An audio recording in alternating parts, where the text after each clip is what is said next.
mauvais actes et témoignages dans la vie d'une femme.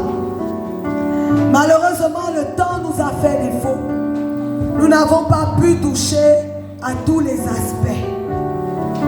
Nous sommes restés que sur le cas des femmes qui vivent en couple, parce que la préoccupation était importante.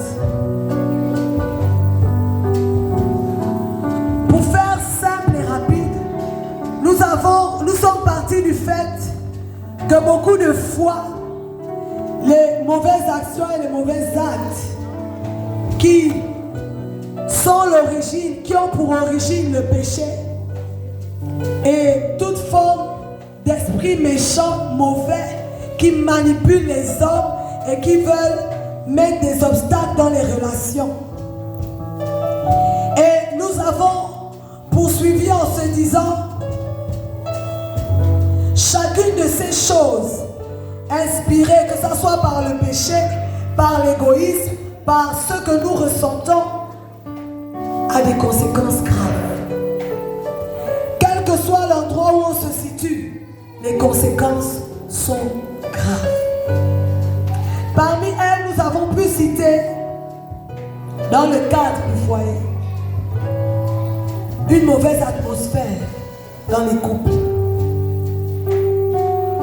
une souffrance émotionnelle des conjoints ou des enfants, des situations de vie extra-conjugale, infidélité.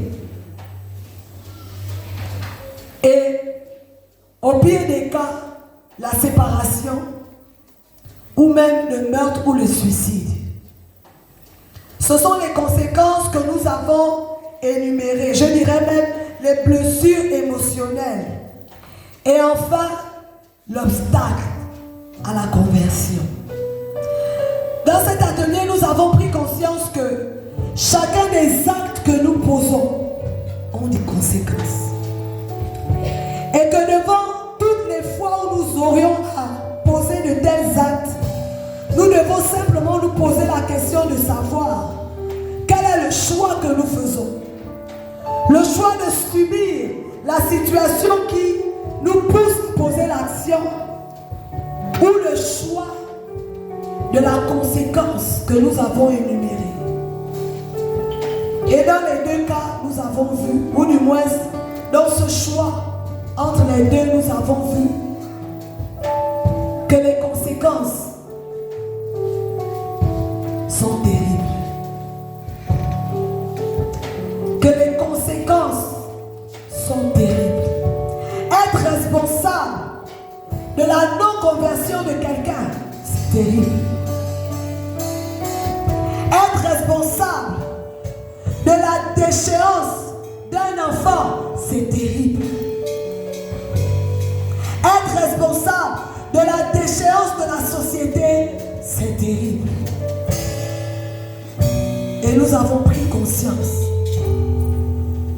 que la portée de nos actes, ce n'est pas seulement à notre niveau. La portée du mauvais témoignage, ce n'est pas seulement à notre niveau. La portée est beaucoup plus grande. Et parce que la portée est beaucoup plus grande, faisons le bon choix. Alléluia. Faisons le bon choix. Voici malheureusement en quelques mots ce que nous avons pu dire. Nous n'avons pas pu aborder tous les points parce que le temps nous était imparti. Je vous remercie. Nous passons à l'atelier 2. Amen, amen. Dans l'atelier 2, nous étions sur comment corriger son caractère pour être un modèle de foi. On a vu qu'il est important d'abord de savoir qu'on a un mauvais caractère, parce qu'on ne peut pas corriger une chose qu'on ne connaît pas. Une fois qu'on a identifié qu'on a un mauvais caractère, il est important de connaître les conséquences de ce mauvais caractère-là. Comme l'a dit Maman Tina tout à l'heure, il y a certaines conséquences qui peuvent nous détruire et détruire notre foi envers Dieu. En tant qu'enfant de Dieu ou en tant que personne qui veut connaître Dieu, il est nécessaire d'abandonner ce mauvais caractère. Une fois qu'on sait qu'on a un mauvais caractère, qu'on ça va nous mener. On décide d'abandonner pour ne pas aller là où le mauvais caractère là veut nous emmener. Parce que nous-mêmes, nous sommes maîtres de notre propre vie et c'est à nous de prendre la décision. Amen. Une fois qu'on a abandonné le caractère, il est important pour changer son caractère de changer les personnes qui sont autour de nous. Parce que les mauvaises compagnies influencent les bonnes mœurs. Pour pouvoir changer de caractère, il faut changer les personnes qui ont le mauvais caractère qu'on veut abandonner et qui sont encore dans notre entourage. Et une chose qui change notre caractère, c'est une conversion réelle. Une fois qu'on a abandonné, on doit se remplir du Saint-Esprit, on doit se remplir de la crainte de Dieu et on doit réellement se convertir. Parce que c'est quand on est réellement converti en Dieu, qu'on commence que les choses anciennes passent et les choses deviennent nouvelles, qu'on adopte un nouveau caractère par la présence du Saint-Esprit en nous. Amen. Et une manière de maintenir ce caractère-là ou d'apprendre à le développer, parce que certains ne savent pas c'est quoi faire le bien. Qu'est-ce qu'on appelle bon caractère? C'est de se rapprocher de la parole de Dieu, d'apprendre à la méditer et de prier.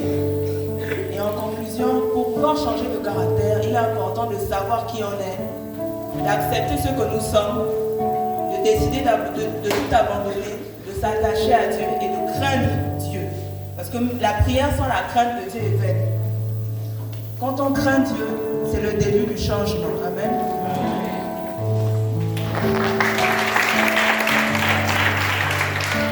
Amen, amen. Alors, nous avons fait le tour de la question sur notre thème. Femme chrétienne, tes actes de foi sont-ils compatibles à ton caractère et ton témoignage?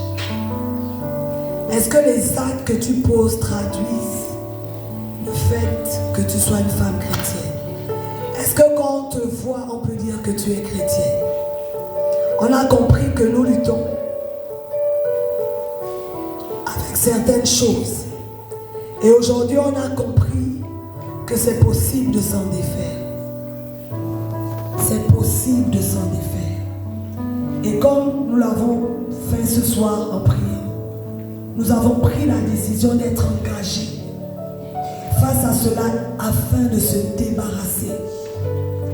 Nous avons pris la décision de soigner notre caractère. Nous avons pris la décision de soigner notre témoignage. Nous avons pris l'engagement. C'est personne qui va te pointer du doigt.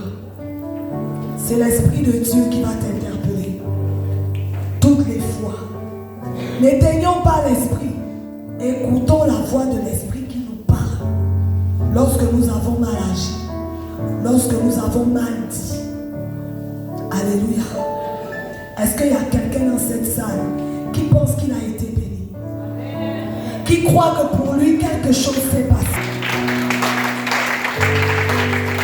Alléluia. Nous allons passer à une autre étape. Action de grâce. Alléluia.